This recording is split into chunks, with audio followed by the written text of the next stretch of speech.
يلا بينا نعمل مع بعض طبق فول بتحويجه جميله قوي زي بتاع المحلات. هنعمله للفطار. الفول ده بيتي انا اللي مدمساه. هتلاقوه معاكم على اليوتيوب على قناتي ابسط من البساطه مع ياسمين محمد.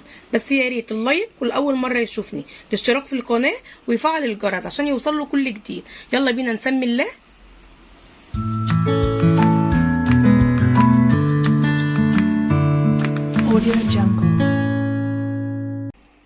بسم الله الرحمن الرحيم. طلعت معايا اول حاجه خالص كيس الفول، طلعته معايا من قلب الفريزر. انا مدمسه معاكم الفول ده قبل كده في الفيديوهات بتاعتي، اللي عايز برضو يشوف طريقه تدميسه يتفرج على الفيديوهات وهيشوفوا فيها. اول حاجه بقى غسلت الاول الكيس معايا تحت الميه في قلب الحنفيه لحد ما الكيس معايا فك. قمت بقى فاتحاه حطاه كده في حله وحطيت عليه شويه ميه صغيرين، حطيت حوالي نص كوبايه ميه لان اساسا الفول معايا لافف وتقيل. بعد كده هدي عليه النار واسيبه بقى معايا لحد ما يفك وبعد كده نوضبه مع بعض. على ما الفول يفك معايا تعالوا بقى نعمل الطحينه اللي هنكبها عليه. دي جبت معلقه صغيره بس كده من الطحينه، على شويه ميه سخنين. الميه دي ميه مغليه، تقلبها كده بالمضرب او بالمعلقه هحلها خالص كده بس ما تتقل معايا.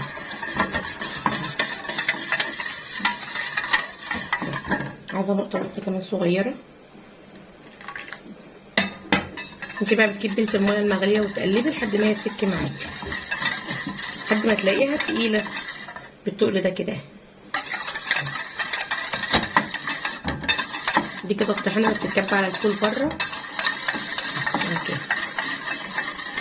كده خلاص. تعالوا بقى كده ناخد الفول معانا نشوفه اذا كان فك نضربه معانا في قلب الخلاط. كده خلاص الفول كده فك معانا.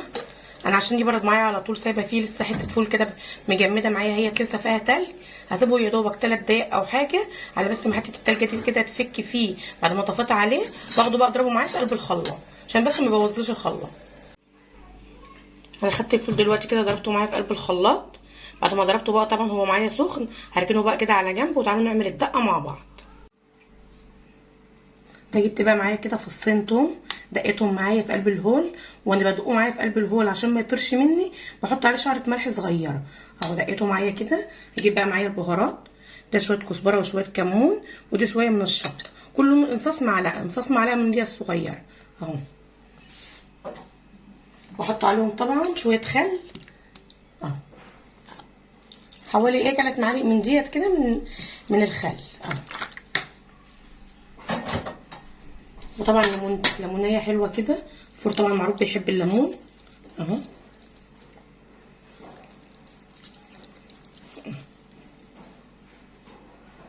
وشويه زيت من العادي خالص، زيت نباتي. احط حوالي برده معلقتين كده. طبعا الثوم انا دقاه في قلبه ملح فده مش محتاج يتحط له ملح. دي كده الدقه بتاعتنا كده جاهزه معانا. تعالوا بقى يلا كده نوضب الفول.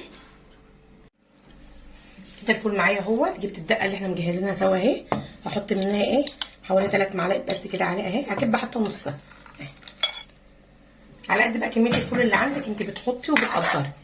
ده زيت حار، حط معايا مثلا معلقتين 2 كده الاول، وما كترش زيت حار هنا كتير فيه كده دلوقتي وانا بقلبه.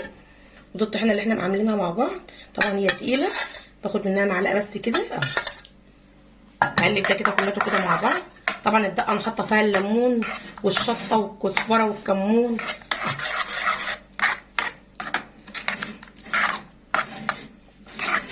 طبعا بقى عايزه تقطعي قرن فلفل حار كمان او قرن فلفل بارد او طماطمايه، ده اختياري ليكي انت بقى.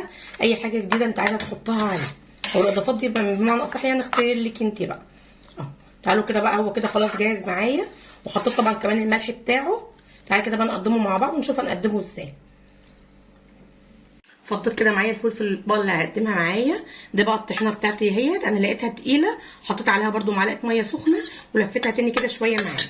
هاخد بقى الطحينه كده شويه كده على الوش هنا اهو، وشويه هنا كده تاني على الوش التاني.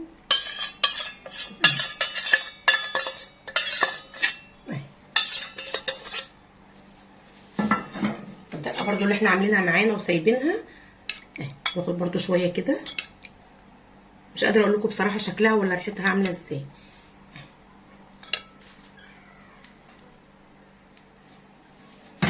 طبعا الزيت الحار احنا مش مكترين بره، نحط بقى تاني كده على الوش معلقتين برضو.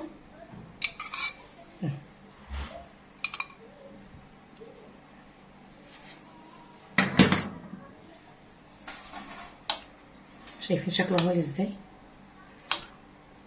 كده وصفه النهارده معايا خلصت. اتمنى ان انتوا تجربوها، ان شاء الله هتعجبكم. بس اهم حاجه اللايك والاشتراك في القناه اللي اول مره يشوفني، ويفعل الجرس عشان يوصل له كل جديد. السلام عليكم ورحمه الله وبركاته.